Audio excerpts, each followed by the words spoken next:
بسم اللہ الرحمن الرحیم۔ رسول اللہ صلی اللہ علیہ وآلہ وسلم نے روزے کی فضیلت کو بھی بیان کیا ہے۔ آپ صلی اللہ علیہ وآلہ وسلم کی زبان اطہر سے یہ بات نکلی کہ روزہ دین اسلام کے اہم ترین اور بنیادی رکن کا نام ہے۔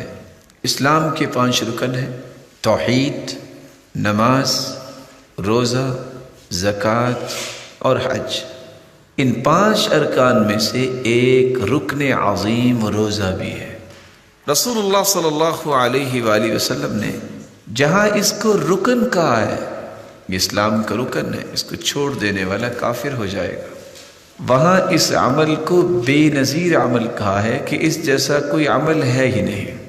آپ صلی اللہ علیہ وآلہ وسلم کے پاس ابو امامہ رضی اللہ تعالی عنہ تشریف لائے اور وہ کہتے ہیں: اے اللہ کے پیغمبر، مجھے ایسی بات کا حکم دیجئے جس کا مجھے دنیا اور آخرت میں نفع مل جائے۔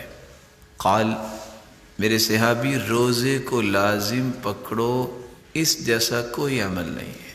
بلکہ آپ صلی اللہ علیہ وسلم نے ایک دوسری روایت میں فرمایا: تم روزے کو لازم پکڑو، اس جیسا یا اس کے برابر افضلیت میں کوئی عمل نہیں ہے۔ ابو امامہ رضی اللہ تعالی عنہ نے جب یہ حدیث سنی اور پھر سنائی، اس دن کے بعد ان کے گھر میں دن کے وقت کبھی دھواں نظر نہیں آیا۔ ہاں، اگر ان کے گھر میں کوئی مہمان آ جاتا تو پھر اس کے لیے کھانا پکایا جاتا۔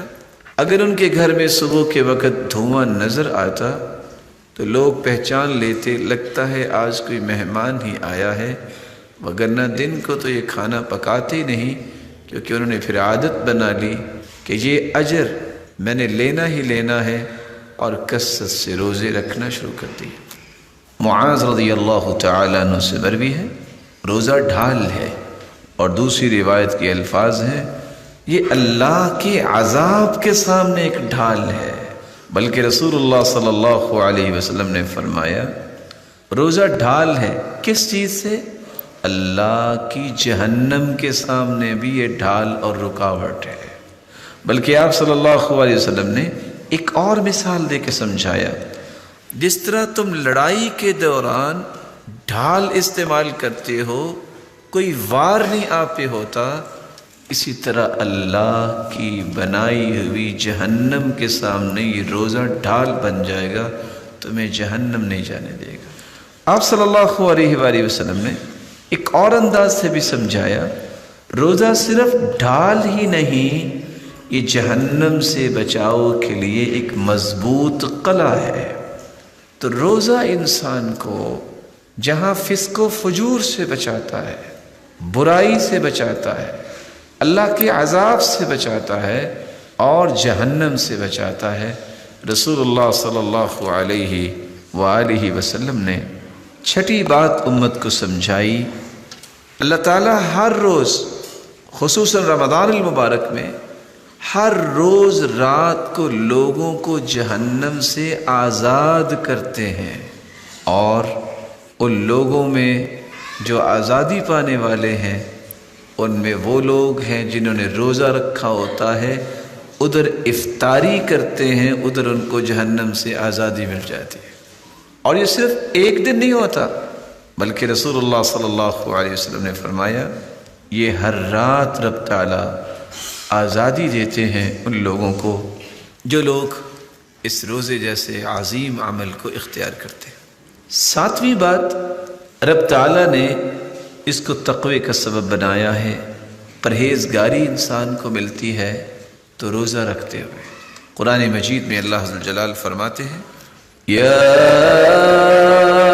ایھا الذین آمنوا کتب علیکم الصیام کما کتب علی الذین من قبلکم لعلکم تتقون۔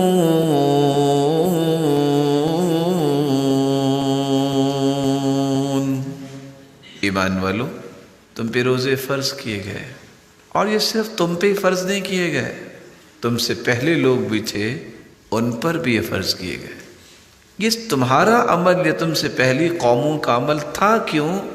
لعلکم تتقون، تاکہ تم پرہیزگاری اختیار کرو۔ روزہ انسان کے اندر اس طرح نکھار پیدا کرتا ہے، اس طرح انسان کے اندر تقوی اور اللہ کا خوف اور خشیت پیدا کرتا ہے کہ انسان اس پرہیزگاری کے عظیم مقصد کو پا لیتا ہے جس کی وجہ سے انسان رب تعالیٰ کا محبوب بن جاتا ہے۔ رسول اکرم صلی اللہ علیہ وآلہ وسلم نے 8ویں بات بیان کی کہ روزے دار کو چونکہ صبح سے شام تک کھانا نہیں ہوتا، کچھ اس نہ کھانے کی وجہ سے اللہ کی حکمت دیکھیے، بس اوقات انسان سو جائے یا کچھ کھائے نہ یا مدت تک بات نہ کرے تو اس کے منہ کی کیفیت میں بہت ساری تبدیلی آ جاتی۔ لیکن رسول اللہ صلی اللہ علیہ وآلہ وسلم نے فرمایا، صحیح بخاری کی روایت ہے 1894، کہ یہ کیفیت کا چینج ہو جانا اگرچہ انسان کے لیے یہ باعث پریشانی ہوتا ہے کہ یہ کیا ہوا، جو تہذیب یافتہ ہے، جو ہر وقت صفائی ستھرائی کو پسند کرتا ہے، اس کے لیے بے چینی بن جاتی ہے۔ لیکن رسول اللہ صلی اللہ علیہ وسلم نے فرمایا الصیام جنہ، روزہ یہ ڈھال ہے۔ پھر فرمایا فلا یرفس ولا یجہل، روزہ رکھ کے انسان کو گناہ نہیں کرنا چاہیے، روزہ رکھ کے انسان کو جہالت نہیں برتنی چاہیے، لڑائی نہیں کرنی چاہیے۔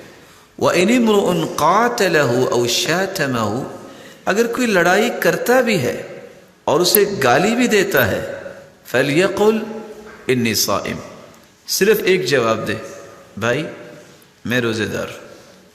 مرتين، آپ صلی اللہ علیہ وسلم نے فرمایا 2 مرتبہ کہے، بھائی میں روزے دار ہوں، بھائی میں روزے دار ہوں، میں گالی نہیں دے سکتا، میں لڑائی نہیں کر سکتا۔ والذی نفسی بیدی، اس ذات کی قسم جس کے ہاتھ میں میری جان ہے، لخلوف فم الصائم اطیب عند اللہ تعالی من ریح المسک، اس کا کھانا نہ کھانے کی وجہ سے جو اس کے منہ کی سمیل چینج ہوئی ہے، اللہ ذوالجلال کے نزدیک یہ کستوری سے زیادہ پاکیزہ ہے۔ یترک طعاما، اس نے رب کی رضا کے لیے کھانا چھوڑا، وشرابا، اس نے پینا چھوڑا، وشہوتا، اس نے اپنی جائز خواہش کو چھوڑا، من اجلی، اللہ ذوالجلال فرماتے ہیں میری وجہ سے اس نے ایسا کیا۔ الصیام لی، روزہ میرے لیے رکھا، وَأَنَا أَجْزِي بِهِ، اور میں ہی اس کا بدلہ دوں گا۔ وَالْحَسَنَةُ بِعَشْرِ أَمْثَالِهَا، نیکی ایک کرے گا میں اس کو 10 گنا اس کا اجر زیادہ دوں۔